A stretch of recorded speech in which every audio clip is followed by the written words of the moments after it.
Offer തട്ടിപ്പിൽ കോടതിയെ സമീപിക്കാൻ ഒരുങ്ങി ഇരകൾ. കോഴിക്കോട് ചേർന്ന യോഗത്തിൽ വിവിധ ജില്ലകളിൽ നിന്നുള്ളവർ പങ്കെടുത്തു. നീതി കിട്ടുന്നതുവരെ പോരാടുമെന്ന് പണം നഷ്ടമായവർ പറഞ്ഞു.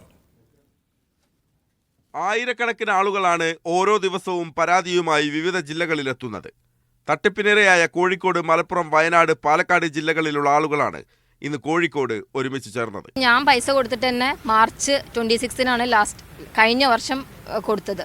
അവര് 3 മാസത്തിനുള്ളിൽ വണ്ടി തരുന്നാണ് നമ്മളോട് പറഞ്ഞത്. നമ്മൾ 6 മാസമൊക്കെ ആ സമയത്തൊക്കെ വെയിറ്റ് ചെയ്തു. അത് കഴിഞ്ഞപ്പോൾ നമ്മൾ പറഞ്ഞു ഇനി ഇത് വേണ്ട, നമുക്ക് റീഫണ്ട്. അപ്പോൾ പറഞ്ഞു റീഫണ്ടിലുള്ള പ്രോസസ്സ് ഇതായിട്ടില്ല, ഫോം കിട്ടാനുണ്ട്. അത്രയും നാളും പറഞ്ഞുകൊണ്ടിരുന്നത് ഒന്നുകിൽ നിങ്ങൾക്ക് പൈസ തരും അല്ലെങ്കിൽ നിങ്ങൾക്ക് വണ്ടി തരും. അത് തന്നെയാണ് അവരിപ്പോഴും പറഞ്ഞുകൊണ്ടിരിക്കുന്നത്. ഇരയായവർക്ക് പിന്തുണയുമായി മനുഷ്യാവകാശ പ്രവർത്തകരും രംഗത്തെത്തിയിട്ടുണ്ട്. അവർ സർക്കാർ ജോലിക്കാരൊക്കെയാണ്. അവരെ സർക്കാർ സസ്പെൻഡ് ചെയ്യാനോ അല്ലെങ്കിൽ ശരിക്കും പിരിച്ചുവിടേണ്ടതാണ് അവരൊക്കെ. പിന്നെ അവരുടെയൊക്കെ സ്വത്ത് മുതലും കണ്ടുകെട്ടി ഈ പാവങ്ങൾക്ക് പണം തിരിച്ചു കൊടുക്കേണ്ടതാണ്. ഇവരുടെ പണം അവരുടെ നഷ്ടം നികത്തി കൊടുക്കണം. നീതി ലഭിക്കും വരെ പോരാടാനുള്ള തീരുമാനത്തിലാണ് ഇരയായവർ. പ്രതികളെ സംരക്ഷിക്കാനുള്ള നീക്കം പോലീസിന്റെ ഭാഗത്തു നിന്നും ഉണ്ടാകുന്നുണ്ടെന്ന് ഇവർ പറയുന്നു. ഇവർ കൊടുക്കുന്ന തെളിവുകൾ ഗൂഗിൾ പേ അയച്ച തെളിവുണ്ട്, ബാങ്കിൽ നിന്നുള്ള സ്റ്റേറ്റ്മെന്റ് കൊടുത്തിട്ടുണ്ട്, ഇവർ കൊടുത്ത അപ്ലിക്കേഷൻ ഫോമിന്റെ ഡീറ്റെയിൽസ് കൊടുത്തിട്ടുണ്ട്, ഇവരെ പരസ്യങ്ങൾ കൊടുത്തിട്ടുണ്ട്. ഇതൊന്നും കൊടുത്തിട്ടും പോലീസിന് തെളിവില്ല എന്നാണ് പറയുന്നത്. ഇതിലേറെ തെളിവ് എന്താണ് ഇനി നമ്മൾ കൊടുക്കേണ്ടത്?